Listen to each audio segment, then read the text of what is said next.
લીલી ડુંગળી સેવનું બનતું આ શાક એક વખત તમે ખાઈ લીધું તો આંગળા ચાટતા રહી જશો. એટલું ટેસ્ટી, રોટલા સાથે, રોટલી, ખીચડી બધા સાથે ખવાય એવું આજે આપણે લીલી ડુંગળીનું શાક બનાવીશું. તો એના માટે મેં લીલી ડુંગળીને કટ કરીને રાખી દીધી છે. પહેલાં આખી ડુંગળીની છાલ કાઢી અને ધોઈ લેવાની ને પછી એને કટ કરી લેવાની.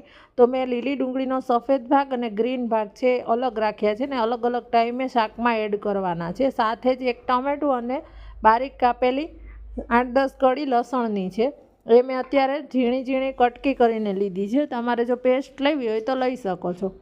હવે આપણે એક કડાઈની અંદર તેલ ગરમ કરવા માટે મૂકવાનું છે. તો 3 થી 4 મોટી ચમચી જેટલું તેલ લઈએ છીએ. તેલ ગરમ થાય એટલે એની અંદર આપણે અડધી ચમચી રાઈ લઈ લેશું. સાથે જ અડધી ચમચી જીરું લેવાનું છે.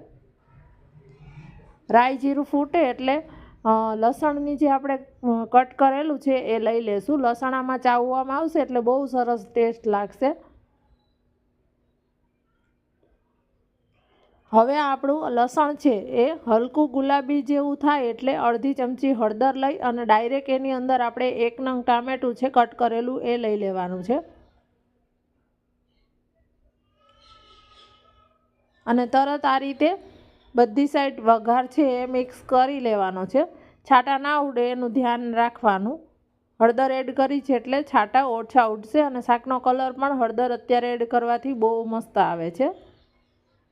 શિયાળામાં અલગ અલગ ભાજીને મળતા હોય છે ગ્રીન શાકભાજી, તો એનો આપણે ભરપૂર ઉપયોગ કરી લેવો જોઈએ. એના લીલી ડુંગળીના ગ્રીન પાર્ટ છે એ વધારે ખવાતો નથી. એમાંથી કોઈને કોઈ રેસીપી બનાવીને ખવડાવી દઈએ તો બધા ઘરના ખાઈ પણ લેશે. જો હવે આની અંદર મેં ડુંગળી છે એનો સફેદ ભાગ છે એ પહેલાં લઈ લીધો છે અને હવે આપણે આને સાતળવાનું છે અને ચડવા દેવાનું છે. ટમેટાને વઘાર કરી અને તરત જ સાથે જ અડધી મિનિટ જેવું થાય એટલે ડુંગળી પણ લઈ લેવાની અને ઢાંકીને બેવને સાથે જ ચડવા દેવાના. ટામેટાં ચડી જાય પછી ડુંગળી એડ કરવાની જરૂર નથી.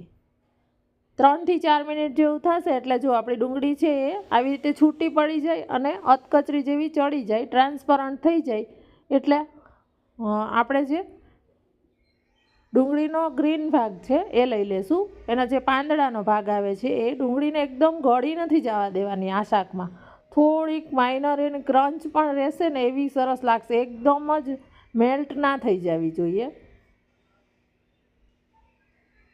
જો હવે આ બધું સરસ સાતળવાનું છે. આ ડુંગળીના પાન છે એને તો જરાય ચડતા વાર નહીં લાગે અને આ શાક પણ તમે 5 જ મિનિટની અંદર બનાવીને તૈયાર કરી શકશો.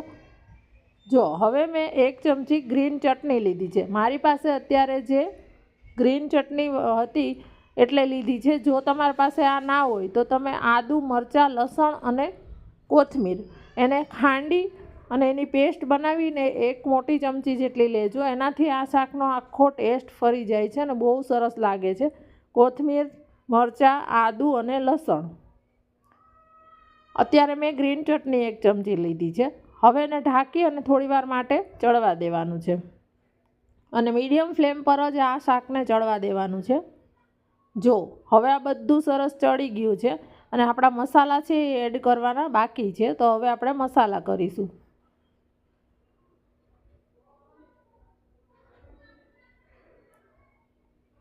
તો મેં મીઠું છે એ બાકી રાખ્યું છે કારણ કે ડુંગળીનું પહેલાં ક્વોન્ટિટી વધારે હતી અને ચડી જાય પછી એકદમ શ્રિંક થઈ જાય છે. એટલે કોઈ પણ ભાજી કે આ રીતે બનાવતા હોય ત્યારે આપણે મીઠું હંમેશા પાછળથી બધું શાકભાજી ચડી જાય પછી એડ કરવાનું.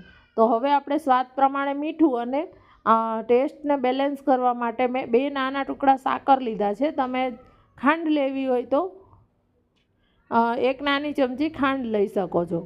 ત્યાર પછી આની અંદર 1 ચમચી ધાણા જીરું પાવડર, તીખાશ ગમે એ પ્રમાણે લાલ મરચું પાવડર. મેં ગ્રીન ચટણી લીધી છે એટલે 1 ચમચી મેં લાલ મરચું પાવડર લીધું છે. મેં અત્યારે મીડિયમ તીખું શાક કર્યું છે. તમને વધારે તીખું ગમે તો તમે વધારે તીખું કરી શકો છો.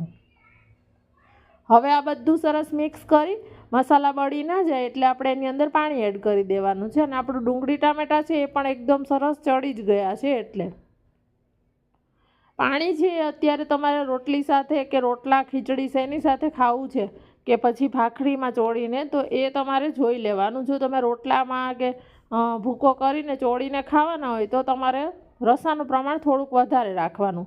અત્યારે મેં અડધો ગ્લાસ જેટલું પાણી લીધું છે અને આની અંદર પાણી છે એકદમ સરસ ઉકળી જાય ત્યાર પછી આપણે હવે આની અંદર સેવ લઈ લેશું.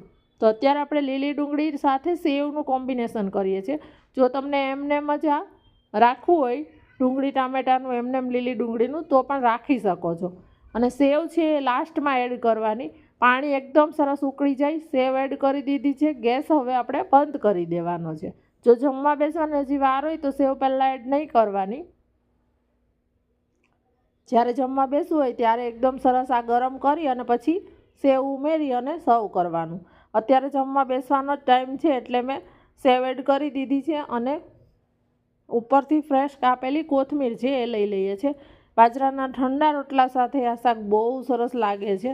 એક વખત ચોક્કસથી જો તમે ક્યારેય ના બનાવ્યું હોય ને તો બનાવીને જોજો. આ લીલી ડુંગળી સેવનું શાક તમે એકવાર બનાવશો તો વારે વારે બધા બનાવવાનું કહેશે. અને ફ્રેન્ડ્સ, તમને રેસીપી કેવી લાગી જરૂરથી કહેજો. યુટ્યુબમાં જોતા હોય અને હજી સુધી જો ચેનલને સબસ્ક્રાઈબ ના કરી હોય તો પ્લીઝ સબસ્ક્રાઈબ કરી દેજો. બાજુમાં બેલ આઇકોન છે એને પ્રેસ કરી દેજો કે જેથી નવા વિડીયોની નોટિફિકેશન તમને સૌથી પહેલાં મળી જાય. અને જો ફેસબુકમાં જોતા હોય અને પેજને ફોલો ના કર્યું હોય તો ફોલો પણ કરી દેજો. જો કેટલું સરસ મોઢામાં પાણી આવી જાય એવું ચટાકેદાર આપણું આ લીલી ડુંગળી સેવનું શાક તૈયાર થઈ ગયું છે.